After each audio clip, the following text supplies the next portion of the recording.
சொல்லு மச்சான். அரிசி எங்கடா இருக்க? டிவி பார்த்துட்டு இருக்கேன். பாருப்பா, நீ ஜாலியா டிவி பாருப்பா. புரியலடா. இது புரியலையா?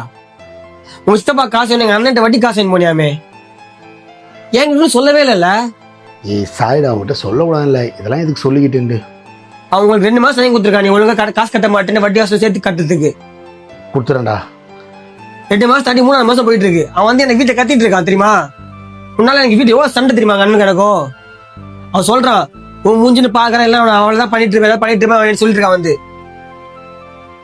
மச்சான் நீ பாத்துக்கோ, அப்புறமா என் மூஞ்சில கூட பார்க்க மாட்டான். என் அண்ணன் பத்தி தெரியும். அவர் சித்தப்பா தரேன்ட்டாரு, ரெடி பண்ணி கொடுத்துறேன்டா. பாத்து ஒழுங்கா தயவுசெய்து அவன் காசு செட்டில் பண்ற வேலையை பாரு. சரிடா. இந்த ஆள என் ஃப்ரெண்ட்ஷிப் போயிடும் போல. அவன்லாம் எனக்கு ஒரு நாள் இப்படி பேசுனது கிடையாது. இந்த மழை வேற நசன பெஞ்சிக்கிட்டே இருக்கு. ஹரியா தப்பா ஃபோனை எடு. ஸோ இவன் வேற சொன்னா புரிஞ்சுக்காம தொல்லை பண்ணிட்டே இருக்கு. நீ இந்த அளவுக்கு ஃபோன் பண்ணுறது வேஸ்ட். அவன் தனுஷ் ஃபோன் பண்ணா இதை நான் கடவுளமா என்கிட்ட கத்துவான். வைஷு தான் பேசணும். இதுவாக ஃபோன் எடுக்க தெரியல. நவீன் வேற திட்டான். ஹரிஷ் அண்ணாவா?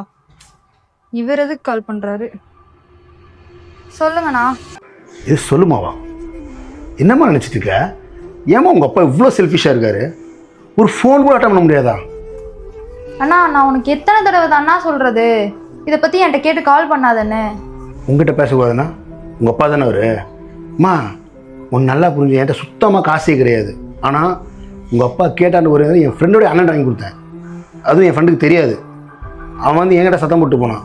அது மட்டும் பத்தாதுன்ட்டு எப்போ போய் அவன் தம்பிக்கிட்ட கத்திருக்கான். அவன் வந்து என்கிட்ட சொல்கிறான், என்ன மச்சான் இந்த மாதிரிலாம் பண்ணுறேன், எனக்கிட்டே தெரியாமல் என் கண்ட கடை வாங்குறேன்ட்டு. ஆனால் அது அவருக்கு தெரியாம வாங்கின பணம், என் ஹஸ்பண்டுக்கு தெரியாது இதை பத்தி. நீ போன தடவை கால் பண்ண போய் கண்டுபிடிச்சிட்டாரு தெரியுமா? வீட்டில் எவ்வளோ சண்டை போச்சு தெரியுமா உனக்குலாம்? சொன்னா தயவுசெய்து புரிஞ்சுக்கோமா. சொல்றேன், தப்பா நினச்சிக்காது. இதுக்கப்புறம் இதுக்காக கால் பண்றேன்னா எனக்கு கால் பண்ணாதண்ணா. இது விஷயமா பேசினா நான் உனக்கு ஃபோன் பண்ணக்கூடாதா? கரெக்டுமா? உங்கள் அப்பா கடை வாங்கி கொடுத்தல, என் புத்தியை செருப்பால் அடிச்சுக்கணும். எல்லாட்டையும் திட்டு வாங்கிட்டு இருக்கேன். சரிம்மா வை. வைக்கிறேன். சி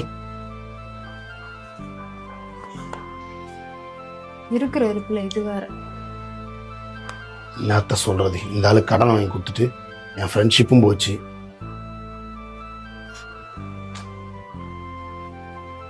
சொல்லுமா. அப்பா அண்ணன் கால் பண்ணாம்பா. உனக்கு கால் பண்ணானா? இவன் ஏம்மா இப்படி இருக்கான்? நம்ம நிலைமை அவனுக்கு நல்லாவே தெரியும். காசு இல்லைன்னு புரிஞ்சுக்கிட்டு திரும்பியும் கால் பண்ணிகிட்டே இருக்கான். அன்னைக்கு தம்பிக்கு கால் பண்ணா, இன்னைக்கு உனக்கு கால் பண்ணுறானா? ஆமாப்பா, அவர் வேற இல்ல, அதனாலதான் என்னாலே ஃபோன் அட்டெண்ட் பண்ண முடியுது. தெரிஞ்சதுன்னா ரொம்ப கத்துவாரு.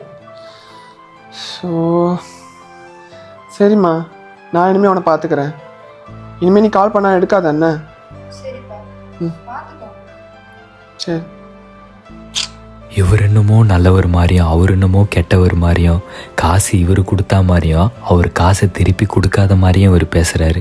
காசை கொடுத்தவங்க கேட்க தான் செய்வாங்க. காசை கொடுத்தவங்க கேட்கக்கூடாதுன்னா காசை ஒழுங்காக கொடுத்துருக்கணும். சும்மாவா சொன்னாங்க நல்லதுக்கே காலம் இல்லைன்னு?